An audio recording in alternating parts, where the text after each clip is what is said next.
Bonjour et bienvenue à ce Market Live. Nous sommes ensemble donc pendant 1 heure. Nous verrons une partie macroéconomique. Nous passerons ensuite à l'analyse de différents graphiques, donc avec le Forex, les indices et les matières premières. Nous terminerons également sur le Bitcoin. N'hésitez pas donc à réagir avec le hashtag Market Live et également à vous inscrire sur la chaîne YouTube. Nous allons démarrer donc sur des marchés qui ont fortement corrigé hier et puis qui semblent rebondir aujourd'hui. Nous l'avons vu en Asie donc cette nuit. Les marchés ont donc atteint de nouveaux plus hauts depuis 2 semaines et donc s'inquiètent beaucoup moins de ce stimulus. Donc même si cela devait attendre après l'élection, les investisseurs entendent bien qu'il y ait donc un stimulus, peu importe le président qui sera élu. Donc, autrement dit, 3 semaines d'attente, qui est très difficile pour certains Américains, qui pourraient amener les compagnies aériennes à licencier, on en parlera. N'effraie pas finalement les marchés financiers. Aujourd'hui, nous voyons donc sur les marchés futurs en tout cas, et les marchés européens, un rebond plus fort sur les marchés futurs que sur les marchés européens actuellement, mais tout de même, nous avons donc sur le DAX 1,33% donc de hausse sur le marché futur. On en parlera malgré donc cette annonce du président américain. On va en parler tout de suite justement. Hier soir, le président américain a donc annoncé qu'il ne souhaitait plus qu'il y ait, ou en tout cas qu'il y ait un arrêt des négociations entre les démocrates et les républicains pour le nouveau soutien, en tout cas, le nouveau soutien à l'économie américaine. En précisant donc qu'il n'y aurait pas de stimulus avant les élections américaines. Et puis par la suite, le président américain a donc tweeté, bien entendu, de nombreuses informations, donc plutôt en mettant la pression pour signer quelque chose, qu'il le ferait lui-même, bien sûr, qu'il trouverait, donc qu'il signerait un accord lui-même s'il n'y avait pas de discussion entre les démocrates ou d'avancée entre les démocrates et les républicains, bien sûr en appuyant ou en critiquant les démocrates, précisant que c'est donc leur faute s'il n'y a pas pour le moment d'aide. Donc l'aide pour les Américains, ce chèque, on s'en souvient, $1 200 qui avait été signé par le président américain. Il y avait également les compagnies aériennes, surtout les compagnies aériennes qui, on en a parlé déjà depuis la semaine dernière, peuvent licencier à partir du 1er octobre, donc il y a maintenant 1 semaine. Donc, faute de nouvelles aides, ces compagnies aériennes vont commencer à licencier. Des dizaines de milliers de postes sont donc à risque. Le président américain a donc tweeté également, il y a 25 milliards de dollars qui est demandé pour les compagnies aériennes. Pour le moment, sur les dernières propositions républicaines ou démocrates, c'était de l'ordre de 20 milliards d'aides. Cela éviterait donc bien sûr aux compagnies aériennes de devoir licencier. Ils ont précisé d'ailleurs, les compagnies aériennes ont précisé qu'elles pourraient attendre pour le moment avec des départs volontaires ou ce genre de mesures plutôt que de licencier directement en attendant justement une aide qui devrait venir bien sûr, mais si cela ne vient que dans 3 semaines ou 1 mois après donc les élections présidentielles, qui pourraient amener d'autres remous et donc ralentir encore plus la mise en place de ces aides, cela serait tout de même extrêmement négatif pour les Américains, bien entendu, les personnes qui sont au chômage, mais les personnes également qui ne travaillent pas assez, mais les compagnies aériennes ou d'autres compagnies qui vont pouvoir fortement licencier et donc qui serait un choc encore plus important sur la reprise économique qui est déjà sous tension. Mais on va le voir par la suite, cette annonce de Donald Trump pourrait pousser la Fed à soutenir davantage en tout cas l'économie. Ici donc les compagnies aériennes, rapidement, j'en ai parlé juste avant mais on en a déjà parlé également, sur ces 32 000 personnes qui pourraient être licenciées à partir du 1er octobre, des aides en mars ou en avril qui les interdisaient, donc ces compagnies aériennes, de licencier leurs salariés tant qu'elles avaient les aides, qui se sont arrêtées le 30 septembre. Et donc à partir du 1er octobre. Nancy Pelosi a appelé les compagnies aériennes à ne pas licencier, à attendre justement ce stimulus, à attendre ces nouvelles aides qui devraient venir bientôt. Selon les dernières informations, que ce soit du point de vue, ou en tout cas de la part de Nancy Pelosi, précisant que les discussions étaient très lentes, et puis l'intervention du président américain hier en prétextant, en tout cas en voulant arrêter toute discussion avant les élections américaines, amène donc ce risque sur les compagnies aériennes. Nous pourrions très probablement voir des personnes licenciées. Donc même si elles ont annoncé qu'elles attendraient, comme Nancy Pelosi l'a demandé, si nous attendons 3 semaines, déjà il y aura des milliers de licenciements, c'est très probable. Et puis même, en attendant, il y aura très probablement des licenciements, puisque même si elles ont un soutien qui va très probablement s'arrêter un jour, ils auront besoin de restructurer le secteur et de toute façon de licencier. Donc ici, c'est plutôt un gain de temps plus qu'autre chose, parce que voilà, c'est une société qui a besoin donc de faire des profits, qui a un chiffre d'affaires qui s'est arrêté, ou en tout cas qui est en très forte diminution, et donc il y aura une restructuration, il y aura de toute façon des licenciements. Donc ici, cela reste tout de même un gain de temps, et pour le moment c'est utilisé au niveau politique entre les démocrates et les républicains. Ici donc nous suivons toutes les informations bien sûr qui viennent du secteur aérien. Je le rappelle, plus de 30 000 personnes qui pourraient être licenciées, et légalement les compagnies aériennes peuvent le faire depuis le 1er octobre, donc la semaine dernière. La Fed, justement, la Fed qui a un peu déçu les marchés dernièrement, bien qu'elle continuait bien sûr d'augmenter son bilan. Le bilan qui reprend donc quasiment les plus hauts que nous avons vus en juin, à près de 7100 milliards de dollars. Les dernières publications de la Fed étaient plutôt décevantes, parce que nous avons des marchés qui en attendent beaucoup, qui sans la Fed seraient extrêmement baissier, et donc cette déception, une déception qui s'est traduite par un manque d'annonces en tout cas, bien que la Fed a précisé qu'elle relevait ou qu'elle calculait son objectif d'inflation sur le moyen terme pour lui permettre d'avoir une politique monétaire expansive encore pendant très longtemps, pendant plusieurs années. Et donc, ce n'est pas une grande déception, mais tout de même, étant donné l'attente extrêmement importante des marchés, qui ne feraient rien sur la Fed, il y a eu une déception. Ici, donc, ce retard dans le stimulus, alors aujourd'hui, c'est simplement le compte-rendu de la politique monétaire, donc peu d'interventions, peu de nouvelles informations régulièrement, en comparaison du FOMC, donc, où nous avons la conférence de Jérôme Powell, c'était mi-septembre ici. Et généralement peu d'informations, mais nous en parlons depuis les derniers mois, étant donné la rapide modification de la politique monétaire et surtout l'amplitude du soutien, nous avons généralement de petites informations supplémentaires. Ici, ce que nous allons regarder et les prochaines interventions, c'est bien sûr cet objectif d'inflation qu'il va falloir détailler, qu'il va falloir étoffer.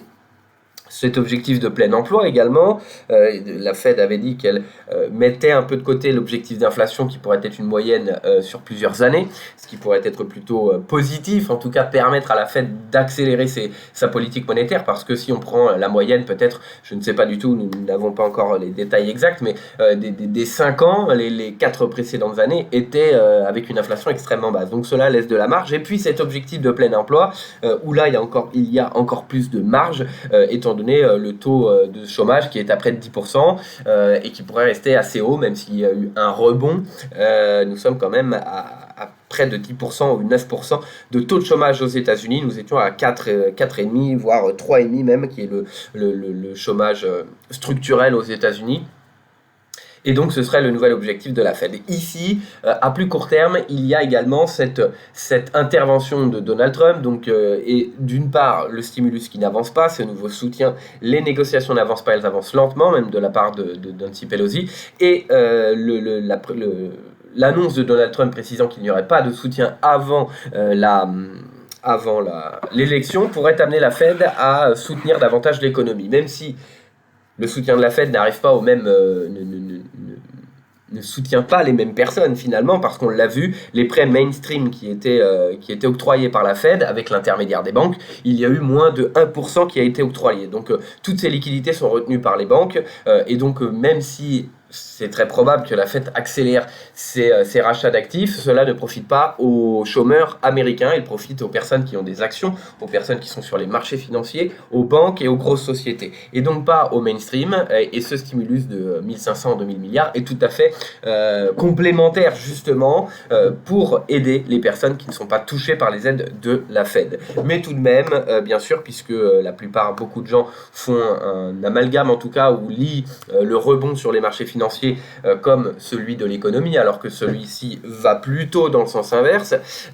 Donc il ne faut pas ici se tromper, et pour autant l'administration américaine pourrait jouer là-dessus. Les investisseurs pourraient profiter justement d'une politique monétaire encore plus agressive. Bien que dans le compte-rendu que l'on va avoir, on va regarder plutôt les détails sur l'inflation, etc. Très probable que nous n'ayons pas, à part ce soutien sans faille, qu'il n'y ait pas de nouvelles mesures qui soient annoncées, mais nous suivrons cela et nous suivrons avec attention la Fed et toute déclaration, étant donné le blocage qu'il y a au niveau du soutien et du soutien budgétaire. Les États-Unis, toujours, malgré des publications qui semblent encourageantes dans certains secteurs, notamment sur l'emploi, que l'on verra d'ailleurs les inscriptions au chômage, la balance commerciale aux États-Unis, donc ce but pour Donald Trump de réduire ce déficit au niveau de la Chine, mais au niveau de tous ses partenaires commerciaux, a l'air de très très bien fonctionner ici. On voit donc la balance commerciale négative, le déficit qui revient donc sur les niveaux ici que nous avons vus en 2009. Donc même sans parler du Covid qui a commencé en 2020, nous étions tout de même sur un déficit extrêmement important. Un retour haussier ici en 2018 avec des droits de douane bien sûr, et qui a réduit donc cette importation, qui a amené les importateurs américains à payer pour importer des produits étrangers, mais finalement cela n'a pas permis tout de même de revenir sur les niveaux précédents que nous avions connus, même avant crise ici, le retour après crise, ici nous étions revenus sur des niveaux un peu plus élevés. Jamais Donald Trump n'a réussi à augmenter ce déficit. Il est arrivé au pouvoir en 2016, accélération baissière extrêmement importante de ces déficits, et puis ici bien sûr nous n'en parlons plus, mais il y a l'effet Covid au-delà de Donald Trump, mais voilà la politique de Donald Trump qui était axée sur la réduction du déficit commercial, de 2016 jusqu'à 2018, ou en tout cas jusqu'à 2020, mais tout de même cela était très risqué. Il aurait fallu vérifier justement, nous sommes revenus sur des niveaux de déficit précédents, si l'évolution par la suite, ce qui aurait été très probablement plutôt vers la baisse étant donné les risques commerciaux. Mais en tout cas, les 4 ans de Donald Trump sur le déficit, de ses promesses de campagne, l'une des raisons pour laquelle il attaque la Chine notamment, Voilà ce que ça donne maintenant, donc une balance commerciale extrêmement négative qui pourrait se creuser encore plus, des chiffres aux États-Unis qui sont sur le papier à court terme plutôt positifs, mais lorsqu'on regarde le budget, lorsqu'on regarde la balance commerciale, l'endettement ou autre, et donc les risques long terme, cela est extrêmement négatif. Pour terminer sur cette partie macroéconomique, on en a parlé durant le Market Live d'hier, les géants de la tech, donc ils sont dans le viseur du Congrès, comme le titre l'indique. Donc toujours des risques sur ces sociétés. Ici, c'est donc la Chambre des représentants qui a fait des propositions pour réduire cette influence des géants de la technologie qui ont un pouvoir d'acquisition prédatrice, c'est ce qui est écrit dans ce rapport, et d'acheter la concurrence pour la détruire.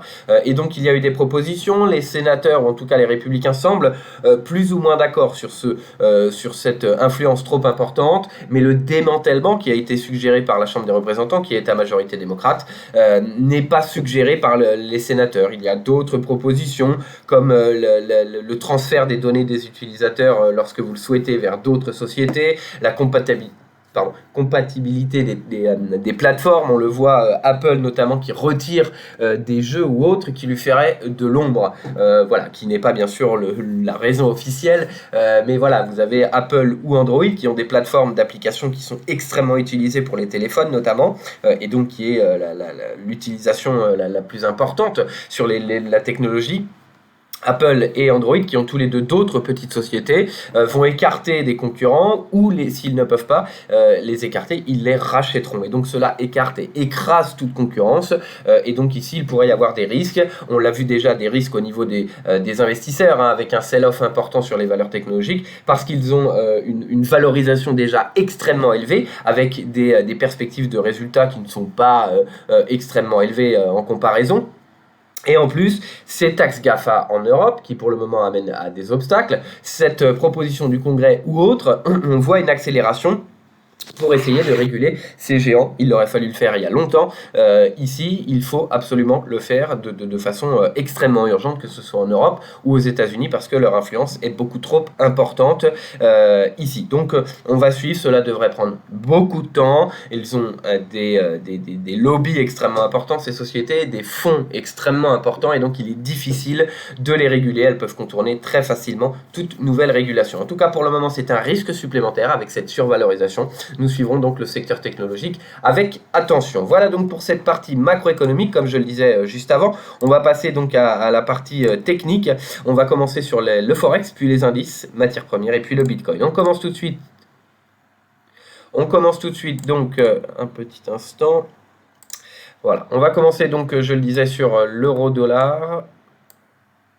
Voilà, sur l'euro-dollar, donc, l'euro-dollar qui est actuellement...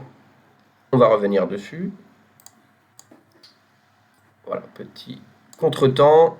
On est sur le CAC ici. On va aller sur le Forex. Voilà, sur le Forex et sur l'euro-dollar qui est donc en train de rebondir actuellement. On a eu une baisse importante. Comme d'habitude, on commence sur le dollar américain.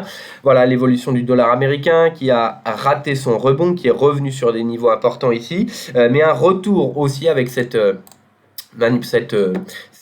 déclaration de Donald Trump, donc cette déclaration de Donald Trump qui a amené donc à un rebond important en fin de journée, retour baissier ici sur le dollar américain, toujours un optimisme, même s'il n'y a pas de stimulus, même s'il n'y a pas de croissance, même si les perspectives économiques sont décevantes, il y a de l'espoir et c'est ce qui porte les marchés, c'est ce qui continue de porter les marchés, même s'il n'y a plus d'espoir, les marchés gardent espoir, hein. Donc comme je le dis, sur le stimulus, il n'y a pas d'espoir pour le moment, mais on le voit, hein, les indices en Chine, même s'il y a le rebond chinois qui est plus important, et puis des marchés aujourd'hui qui tentent de rebondir. Donc le plus gros risque qui était cité, le stimulus, actuellement est complètement balayé, peu importe. Les marchés continuent de progresser, même si ce plus gros risque s'est finalement matérialisé, les marchés continuent de progresser. En tout cas, le dollar américain est en train de tourner, de repartir à la baisse, donc le président américain qui est atteint par le Covid, le stimulus qui n'est pas possible, les perspectives économiques qui sont encore moins importantes que prévu,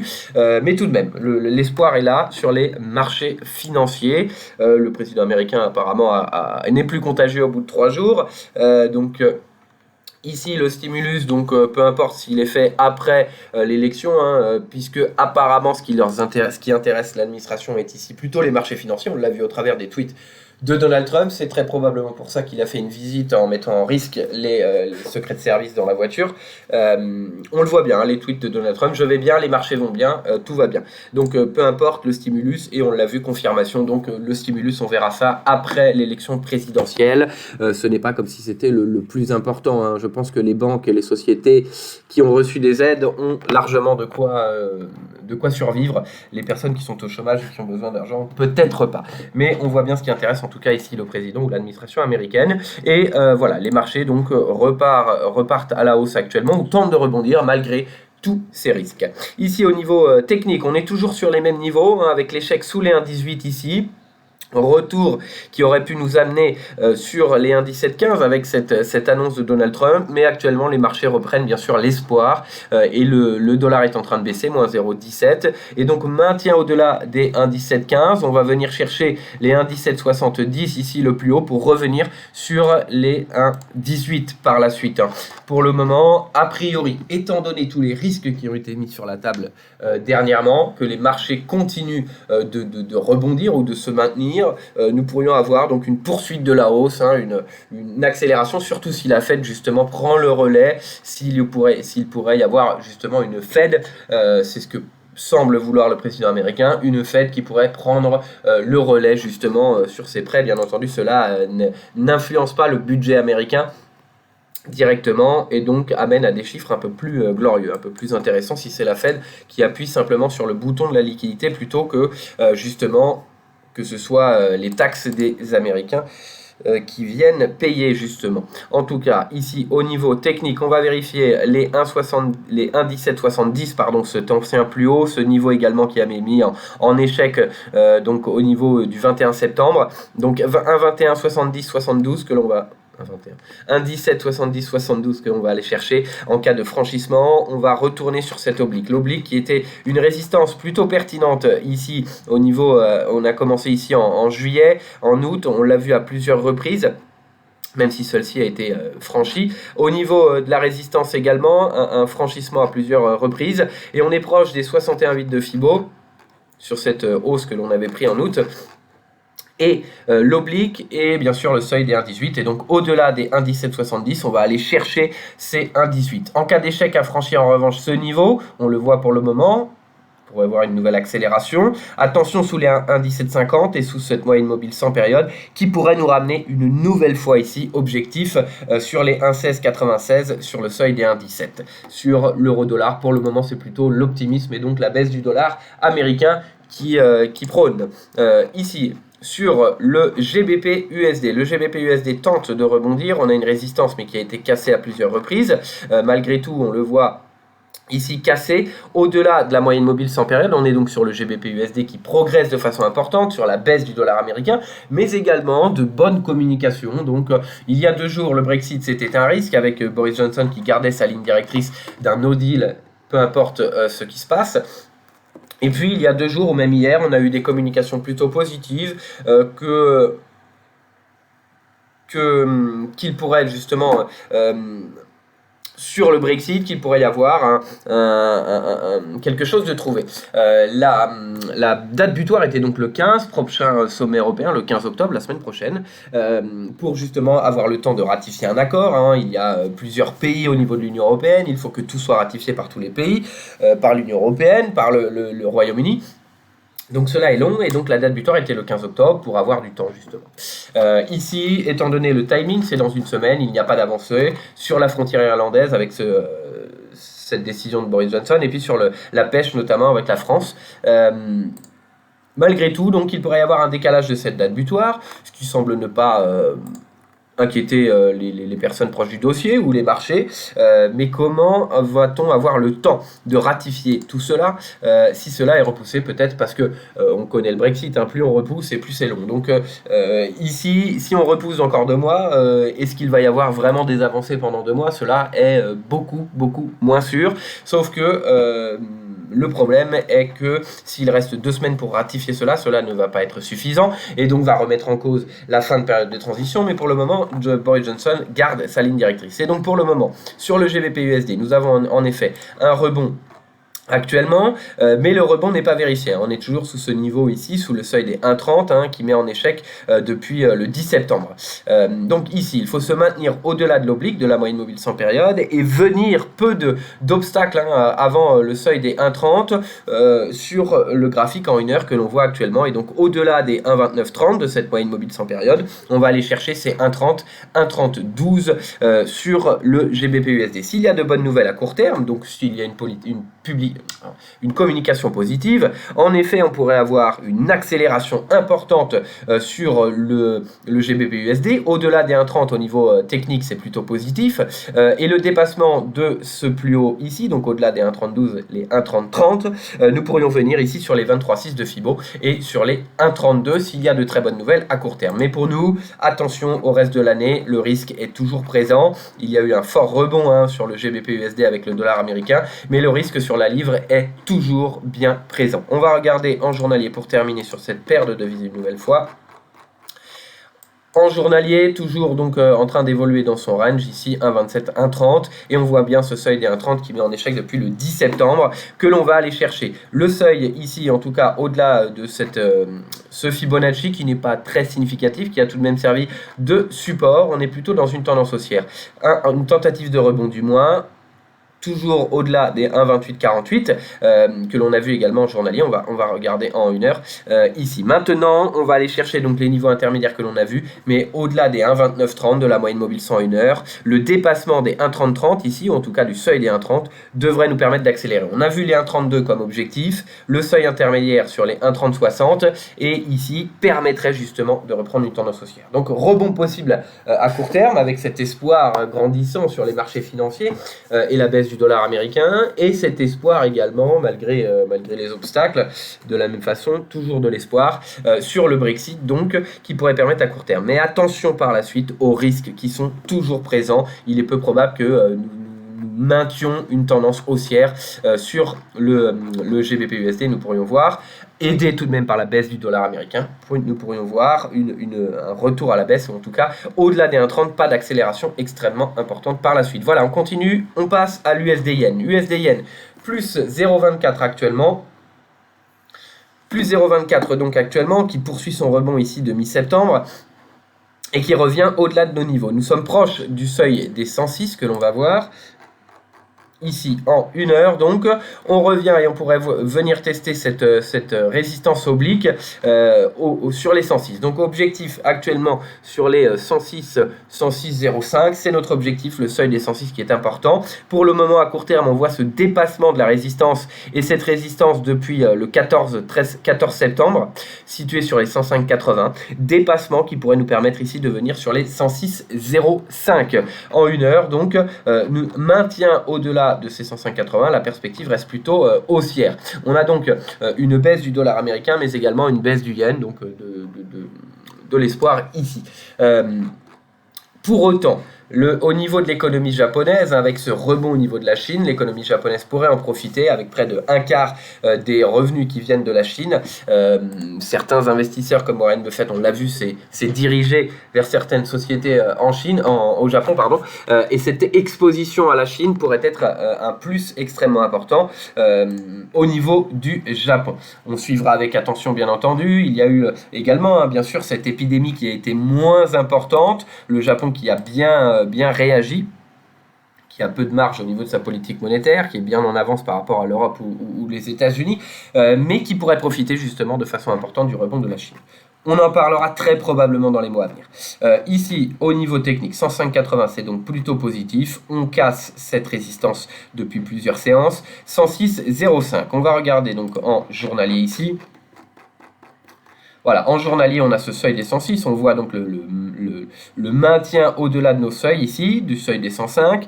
Au-delà des 106, on va aller chercher ici les 106,25, donc cette moyenne mobile sans période, mais également pas de clôture ici, ou 106,30 quasiment, pas de clôture au-delà de ce niveau depuis le 28 août maintenant. Donc, on a vu les différents niveaux, maintien au-delà des 105,80, franchissement des 106 pour venir sur les 106,30. Un retour sous les 105,80 en revanche pourrait être un risque, ici, et les 105,80 en cas de retour sous les 105,80, on va aller chercher ici les 105,40, 105,30 par la suite. Voilà, on regarde la UD-USD maintenant, la UD-USD qui profite également de cette baisse du dollar américain, de ce rebond au niveau de la Chine ou de l'espoir. On l'a vu, les indices en Chine qui ont fortement rebondi cette nuit, alors qu'il y avait ce risque de Donald Trump qui était finalement écarté complètement par les marchés en Asie. Un rebond économique mondial qui devrait être tourné vers la Chine au grand désarroi du président américain, très probablement. Ici, on retourne donc après cette cassure du plus bas récent, le plus bas du mois, donc des quelques séances. On est en 1 heure, on voit un retour et donc plutôt positif, invalidation de cette tendance baissière, retour au-delà de la moyenne mobile 200, retour au-delà du plus bas récent à 0,7131 qui pourrait permettre une nouvelle accélération. On reviendra dans quelques minutes sur ce graphique en journalier. On va passer, en 1 heure, on va passer en journalier, voilà. Très bon maintien, le seuil des 0,7, un marché très technique, et puis ici la moyenne mobile sans période, le seuil des 0,71 qui permet de venir sur notre résistance ici, sur notre niveau que l'on surveille, 0,7145. Au-delà, nous allons chercher le plus haut récent, 0,7210. Le franchissement devrait permettre une nouvelle accélération. En cas d'échec ici et un retour sous la moyenne mobile sans période, les 0,71 le plus bas récent. Attention à l'accélération qui pourrait nous ramener. On l'a vu, ce support ici qui avait servi de résistance et de support, qu'on continue donc de surveiller, mais qui n'avait pas permis ici de ralentir la tendance baissière. Donc sous les 0,71, on surveille ces 0,70-64, mais cela pourrait amener à un nouveau seuil des 0,7. 7 ici. Pour le moment, s'il y a encore plein d'espoir et que le dollar américain continue sa chute, nous pourrions voir un franchissement ici, voire une accélération vers les 0,7210. On termine sur l'USD CAD ici. L'USD CAD, on en parlera après. Le dollar, le cours du pétrole qui rebondit bien, donc assez volatile dernièrement, on verra tout à l'heure, rebondit depuis quelques séances. Il y avait donc de l'espoir sur les marchés bien entendu, mais il y avait également le pétrole ou les ouragans, des fermetures donc notamment en Norvège qui avaient conduit donc à une fermeture des capacités de production. Ici, au niveau de l'USD CAD, de nouveau très technique, la moyenne mobile sans période, les 1,3365 des 50% de Fibo sur cette hausse long terme 2017-2020. Et donc échec, pour le moment plutôt positif. On voit donc l'USD 4 qui est en baisse actuellement, quasiment sous l'effet du dollar américain. Une hausse du dollar canadien également avec le pétrole. Et donc pour le moment, cela pourrait amener un maintien sous cette moyenne mobile sans période ici, échec à se maintenir au-delà des 1,3330, le plus haut récent est un niveau qu'on surveille régulièrement, et donc ici nous pourrions revenir sous les 1,3250, sous cette cassure, l'ancienne ici donc le plus bas récent, mais également une résistance que l'on a vue à plusieurs reprises, retour sur le seuil des 1,32, on va le voir en journalier. Au-delà il faut dépasser, clôturer au-delà de la moyenne mobile sans période et des 1,3365 pour espérer une accélération et venir dépasser ces 1,3420. On va regarder donc en une heure pour d'autres niveaux ici, voilà, moyenne mobile sans période pour le moment qui contient cette baisse. Nous sommes sous les 1,33 et les 1,3330 dont on a parlé, le plus haut récent et la moyenne mobile de sans période. On voit cette cassure et donc un risque d'accélération baissière. Sous la moyenne mobile de sans période ici, donc on attend un retour sur les 1,3250, voire sur le seuil des 1,32. Attention, sous les 1,3250, sous l'ancien plus haut ici que l'on a connu, également ici 1,3246 et le plus bas récent, et cela pourrait amener à une accélération baissière avec cet espoir sur le marché et la baisse du dollar. On continue donc sur les indices maintenant. Les indices avec le CAC, le DAX et puis les indices américains par la suite. Ici le CAC qui est venu quasiment tester la moyenne mobile sans période, qui continue son rebond depuis le 25 septembre et qui pourrait venir donc au contact de notre objectif qui se situe au-delà des 4900 sur les 5022, 5020. Cette oblique, donc ancienne résistance, support oblique, pardon, à plusieurs reprises. On l'a vu donc également une quatrième reprise ici, avant la chute. Et la moyenne mobile de 100 périodes, donc 5022 ici, 5016, on est sur les 5020 comme objectif au-delà des 4900. Sous les 4900, attention à l'échec et un retour sur les 4752 qui joue un rôle de support important. Anciennement résistance, ici les 31,8 de Fibo, quasiment à quelques points, pas de clôture en tout cas. Poursuite de la chute, clôture au-delà, accélération. Ici, nous n'avons pas eu de clôture qui sert donc de support, même s'il y a eu plusieurs accélérations sous ce niveau. Et donc, ce que l'on surveille, c'est une clôture éventuelle sous les 4752 qui pourrait être un risque important de chute. On passe donc en une heure ici sur le CAC. En une heure, donc, le dépassement récent ici de cette première résistance court terme à plusieurs reprises, donc située sur les 4872. Et ici, deuxième tentative avec le rebond sur la moyenne mobile sans période, au-delà des 4900, en tout cas des 38,2 de Fibo, mais un échec pour le moment sur ce niveau ici, qui n'est pas très significatif, nous sommes sur les 4930. Un dépassement devrait permettre d'atteindre les différents objectifs. L'objectif suivant, et on retrouve nos 5022 ici, sur l'oblique, la moyenne mobile 200 périodes en journalier, et ici les 5022. Ce que l'on retrouve donc ici, en cas de dépassement de ces 4930, 4960, 57 et 5022 qui reste notre objectif. On passe tout de suite au DAX maintenant. Le DAX, on va le voir en une heure, qui est en train de tester cette résistance. En journalier sur le DAX, se maintient au-delà de la moyenne mobile 100.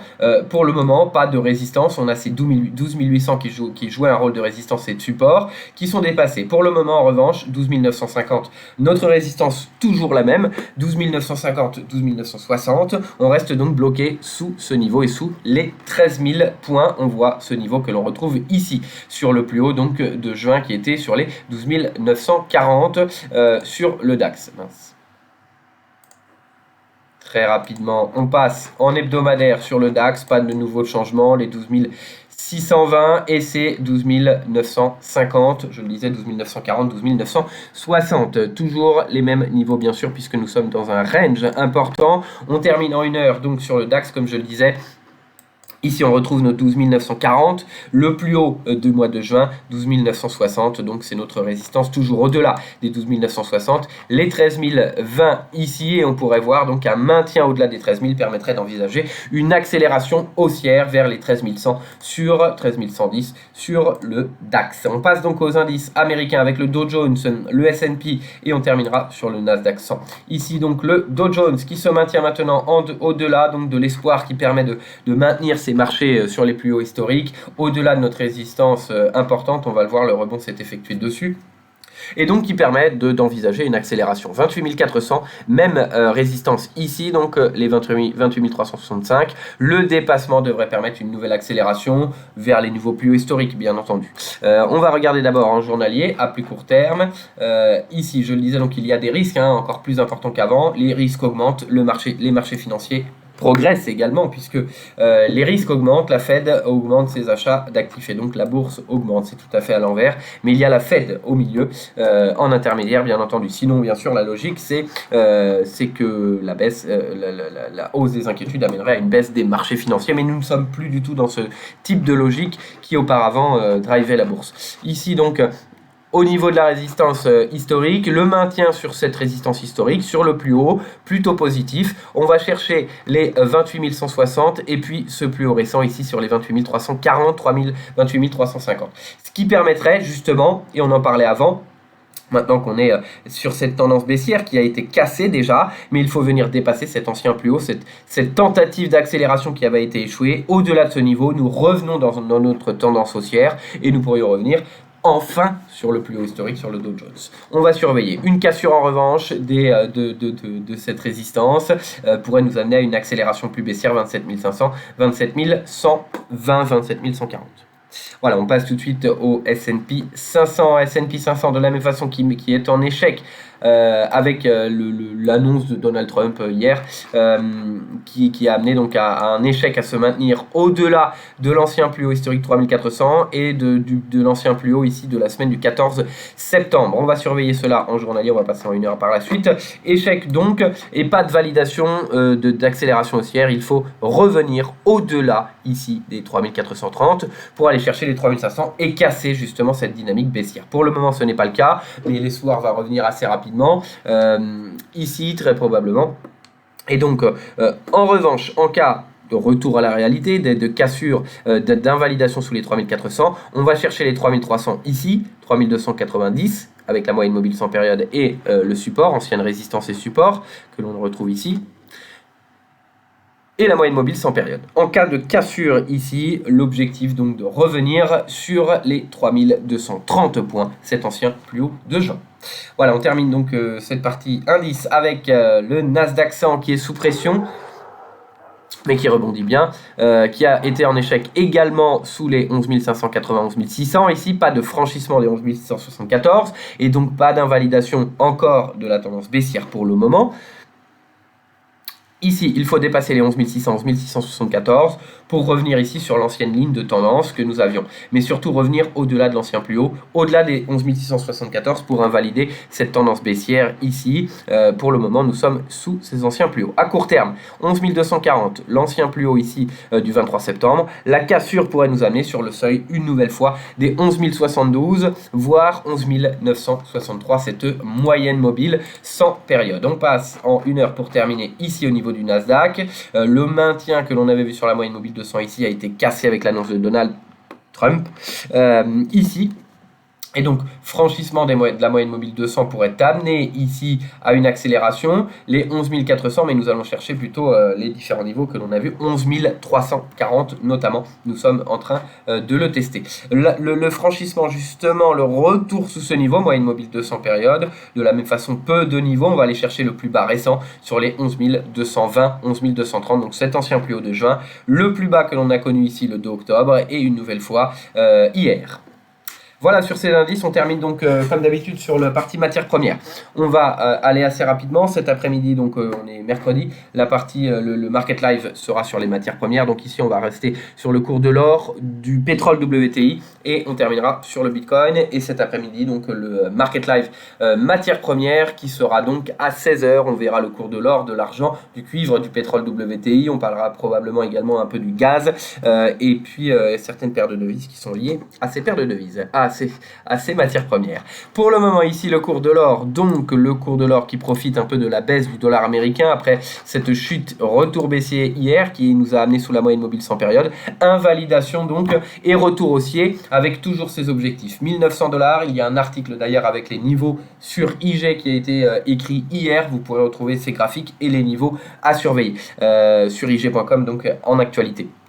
Ici, au niveau technique, bien sûr, cette annonce qui a amené le dollar américain à fortement progresser, a amené le cours de l'or et de l'argent surtout à fortement corriger. Mais nous ne sommes pas venus sur notre niveau, autrement dit, c'est 1858-1849 comme support. En cas de cassure des 1849, attention à la validation et à la cassure baissière, cette extension de Fibonacci, en tout cas à l'accélération baissière, autant pour moi, ici. Pour le moment, c'est une invalidation de l'espoir qui amène à une baisse du dollar, qui amène à une hausse ici du cours de l'or, au-delà de la moyenne mobile sans période, 1905 $, au-delà nous pourrions voir une accélération haussière ici, et les 1922 qui ont mis en échec d'ailleurs hier cette progression, qui est notre ancien plus haut historique de 2011, 1921 $ sur la cotation CFD.